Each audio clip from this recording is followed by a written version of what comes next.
Good morning. I'm headed into the woods, and but right behind me, I just left TJ Corral. I actually parked over at Woody's Corral. I don't know why, but I always park at Woody's, even this, even though I cross the street. But I'm headed up the ridge in between the middle fork and the west fork of the Gila. So let me show you a little bit about this place.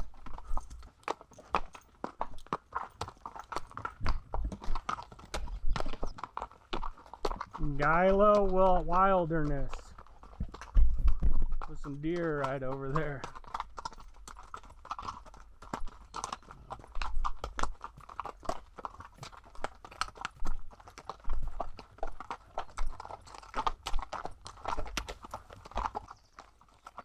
There are a couple reasons why those deer aren't very skittish.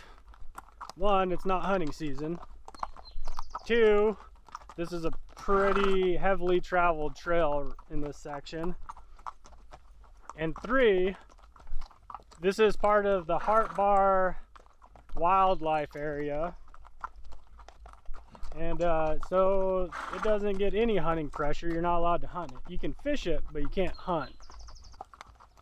The Heart Bar Game and Fish bought it. It was part of the TJ Ranch, which makes sense why that's TJ Corral, because this is part of their ranch. At one point, the TJ Ranch was owned by a guy named Johnny Converse. This was in the like 20s, maybe even a little bit before that. I don't know how long he owned it. Game and Fish bought it in the 50s, but he was they called him a Princeton guy, and he just liked cowboys and working cows and that kind of stuff. And so he had the money and he bought the ranch. The funny part about it though is up behind the visitor center, which I'll be able to see here in a second, that's where kind of the ranch headquarters was. Up on top there's a helicopter pad up there now and some trailers and stuff. But it used to be a polo field. So he leveled it off, made a polo field for all of his Princeton buddies. So when they come to visit, they would play polo. You don't think of right in the middle of the Gila wilderness as a polo arena, but there you have it. Marco, there was the polo field in that flat over there. I don't know if I'm pointing to the right spot. But I've never played polo. This isn't where I think of a polo field being. Visitor center, if you want a reference. Monuments back this way. Like I said, just going up the ridge.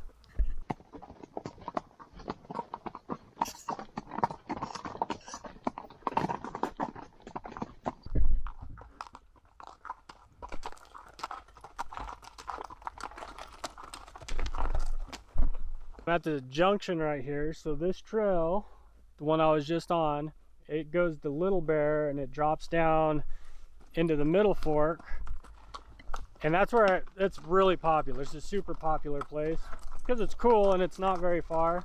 I just turned up, headed up the ridge, headed north, and this trail, nobody's been on it. So I went from a heavily used trail to nobody's going this way. I ran into some kids back there, and it's always funny. People don't know what to do when they run into a horse. And so they always stop and they're trying to figure it out by the time you get there. And then most of the time they step like 1 foot off the trail, and which, for my horses it's not a problem, but if you have something a little bit more rank, it could be a problem.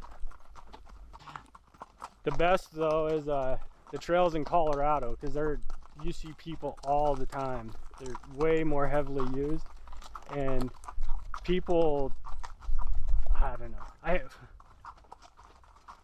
I had a guy almost run into my horse. He was a trail runner. That's probably 12 miles in. he came running up. He just had his head down, and I stopped, and he almost ran into my horse. Yeah, they're just, you never know what you're gonna find or see. This is the middle fork right here.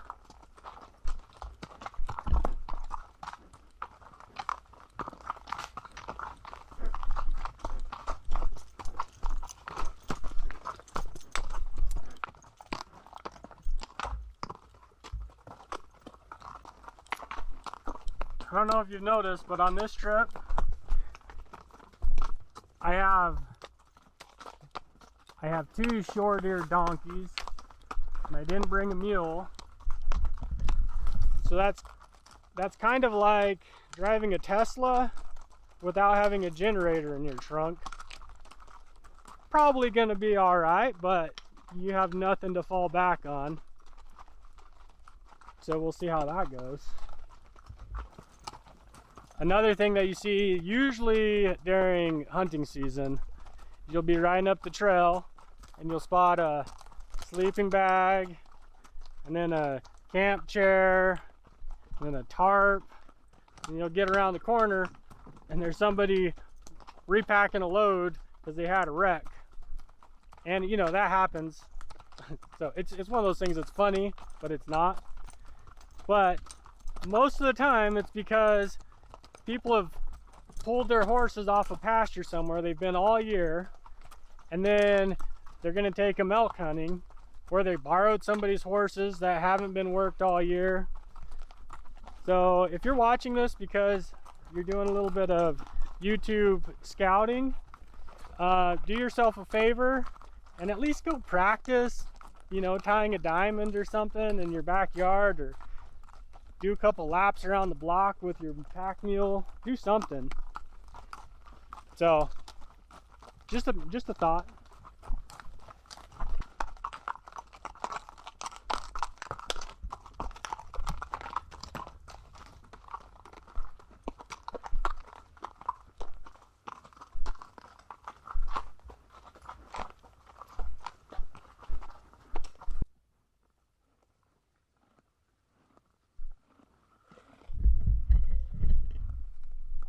So when you come in here, make sure you bring your wallet or your ID. It just makes it easier for search and rescue to identify the body.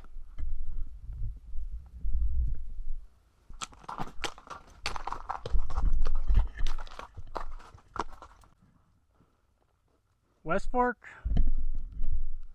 Middle Fork.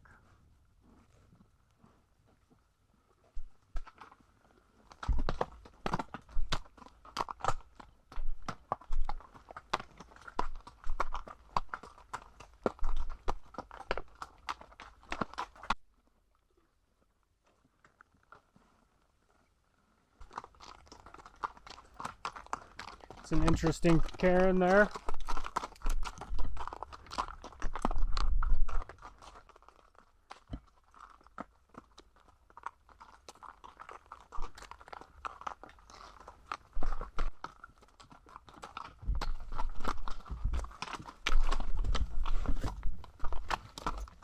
West Fork 3 miles, TJ Corral 6 miles, and the meadows is 4. According to that, I've gone 6 miles.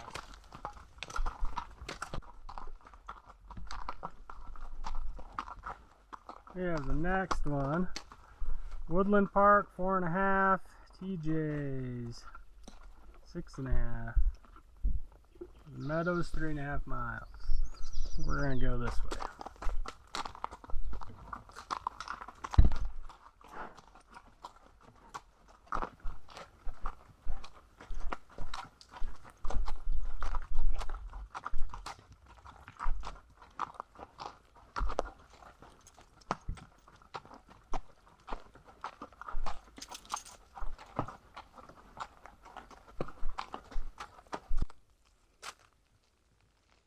You know how everywhere you go, there's a dry creek and a clear creek and a Bear Canyon?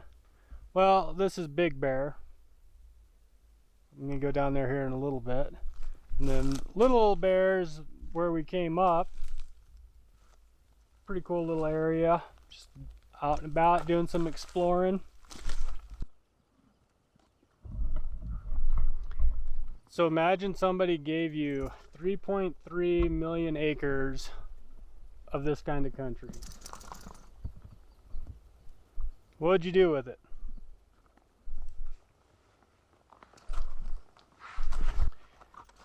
The only catch is you can't build on it. You can't build it or drive on it. You can spend time in it. That's about it. Well, that's pretty much what we got. Public land. Just can't drive in here, but everybody's welcome. Just have to make the effort to get out here.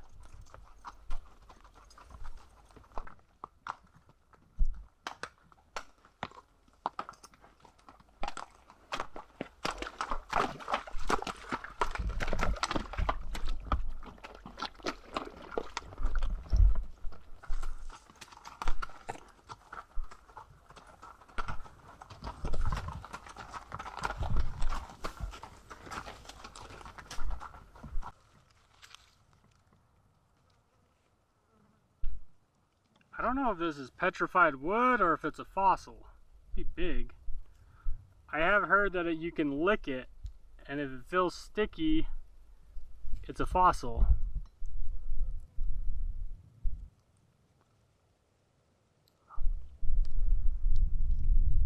I don't know.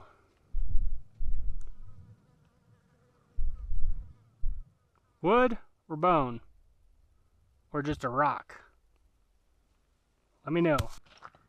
About a mile from the meadows, so I figure this is a good place to go chew on a burrito, I guess.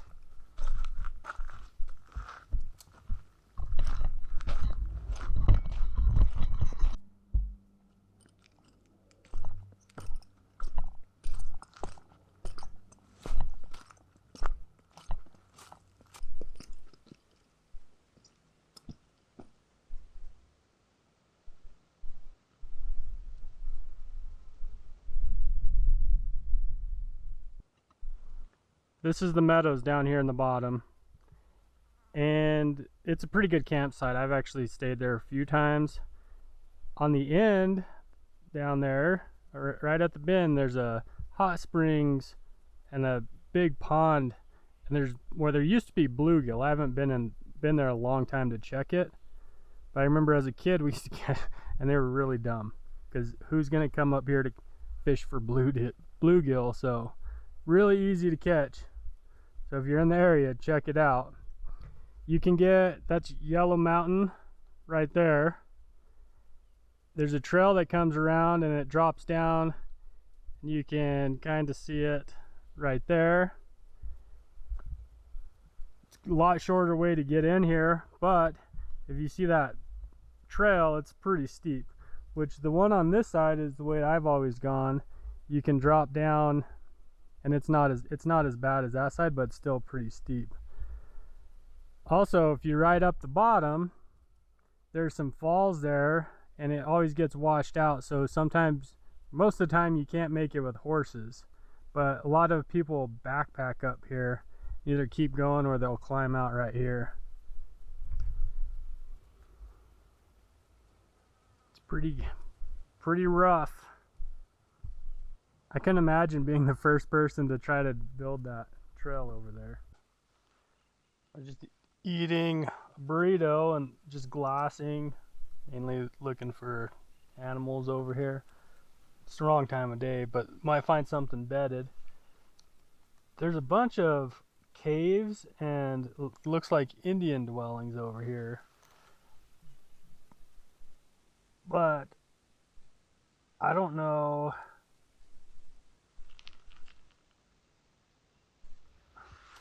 I'm not ambitious enough to climb up that mountain, to climb down this one, then back up it to go check it out. But there might be treasure, who knows? Spanish gold in there.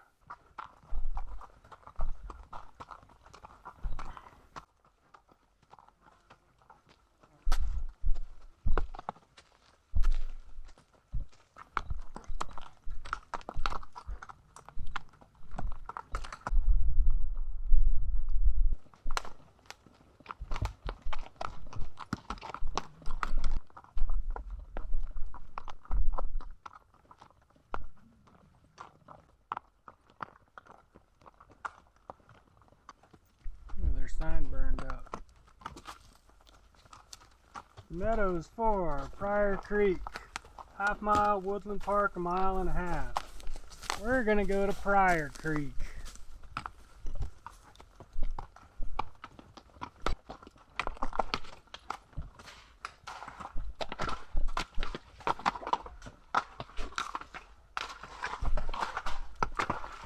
That's it, horse.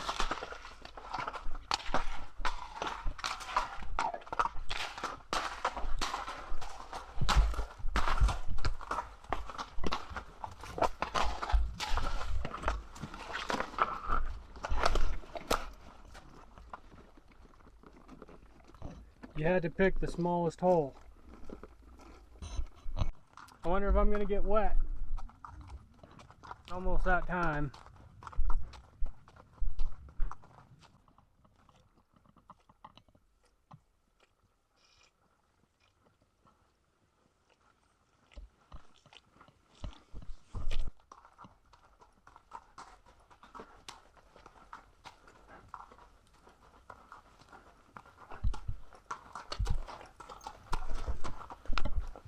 I think I'm gonna camp here.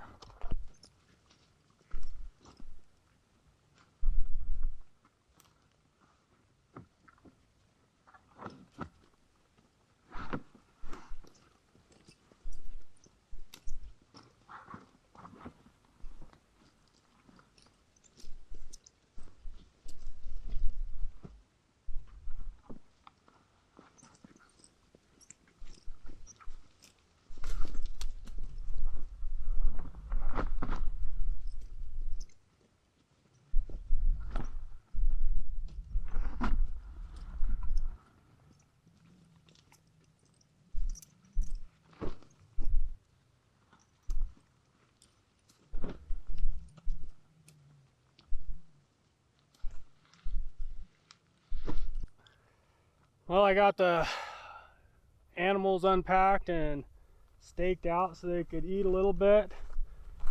You know, using tree savers and not in a riparian area for sure.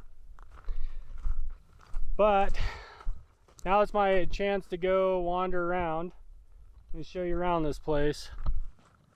I have no idea what this place is. Just kidding. It's all right, I'll bore you with a bunch of useless history information. We don't really know how many miles it is because they messed up and so they had to fix it. And they used to say probably an arrow going that way. It's pretty fun.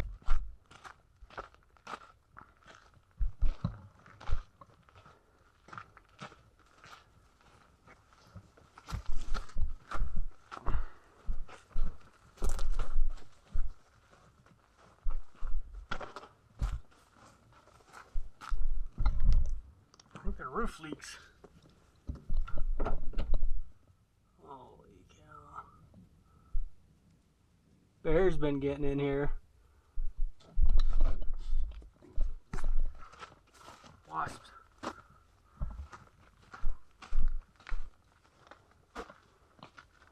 State of New Mexico Department of Game and Fish. Locked. Extra horseshoes, just in case. Oh, combination.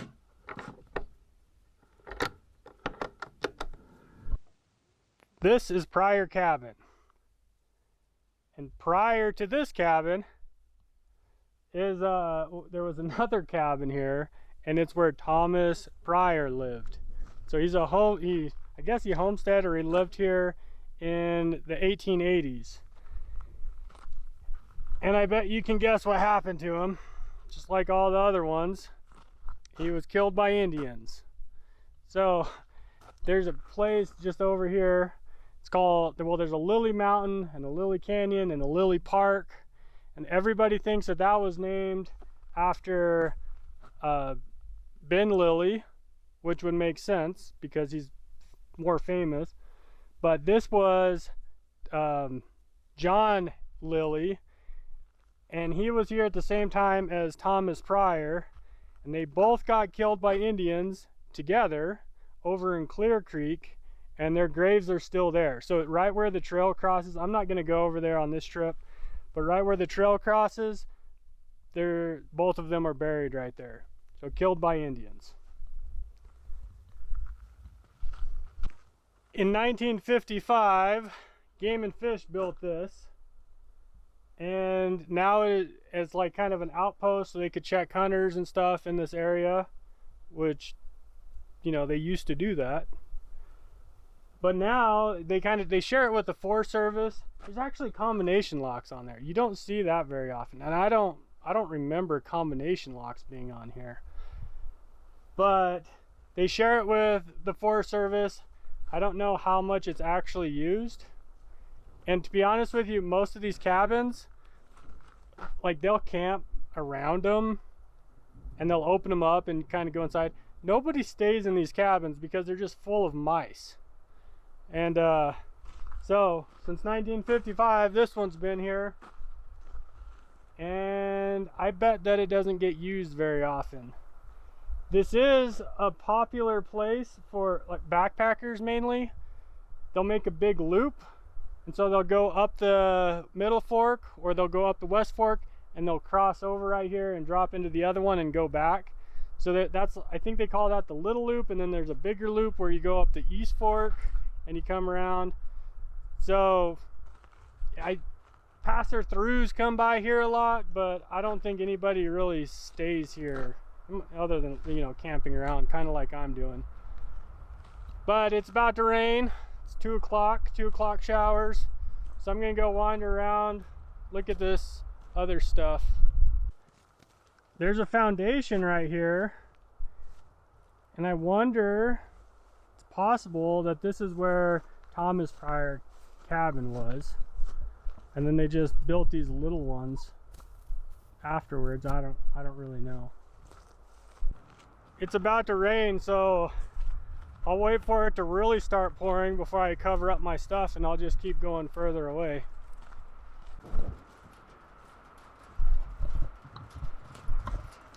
So these crashed UFO looking things, that is really bizarre. Oh look, somebody was getting water out of here. These things, they're called guzzlers, and so they're working right now. It just traps the water in here in this big tank, and then there will be an outlet somewhere. It's for wildlife. Game and Fish put these all over. A lot of these aren't in working order anymore because nobody's maintaining them. So usually the float's messed up or something. But sometimes people will fix them because they really do help the wildlife a lot. And it's kind of top secret where all of them are. Like, everybody knows where a few are, but there's a map that has all of them. And if you can get a hold of that map, you're doing pretty good. And it's starting to rain. I'll come back over here and show you around. Here's the box to this one. You see how it's not working? Like, it just needs, see, the float's gone. So this is just like most of them. If they would just come in with some parts, or somebody would, you could get them working again. Nothing wrong with them.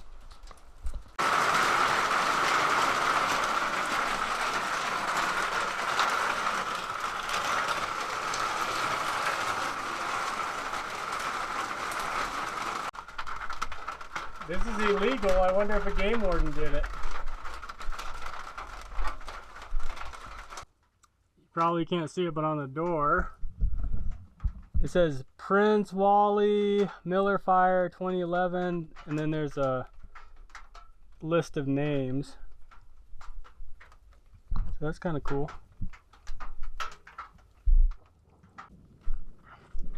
While I'm wandering around just checking stuff out, I should note that right now the trails in the Gila are about as good as they've ever been, for the most part, and pretty much is thanks to mainly one person who I'm not going to name. But if you for some reason see this, thanks for all the work you've been doing. and she works a lot with the Gila chapter of the Backcountry Horsemen, and so they get organized trail groups together and they go and they clear a bunch of trail. And the best thing is, for the most part, they're just logging and brushing, which is what needs to be done. Like the tread work and stuff, that's great too, but it's too time consuming. And so as long as the trails are clear enough to get through, that's great. So I didn't have any issues at all coming up this trail or any of the ones the main trails I've been on recently. So thank you.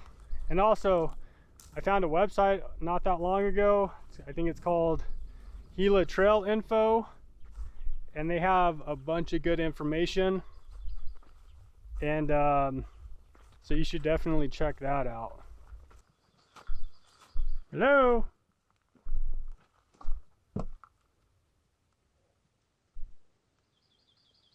Oh, book. Nice. William W. Johnstone. Not Johnson, Johnstone.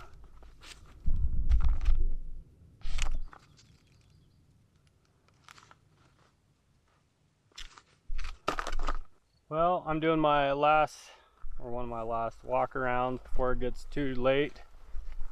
You can see, tied to a dead stump, tied to a log. I don't need any tree cops showing up in my house uninvited. But I'm gonna end this video. One note though, I have never seen so much toilet paper like just out of view of the cabin. So no matter what, because you know I always do big loops just checking stuff out, sitting and just watching wildlife. Everywhere here there's toilet paper. So if it's the fire guys, you guys should know better. Everybody else, there's a book you should read, but I think they call them surfies or something like that. You guys need to learn how to bury your stuff. But anyways, thanks for watching. We'll catch you on the next one.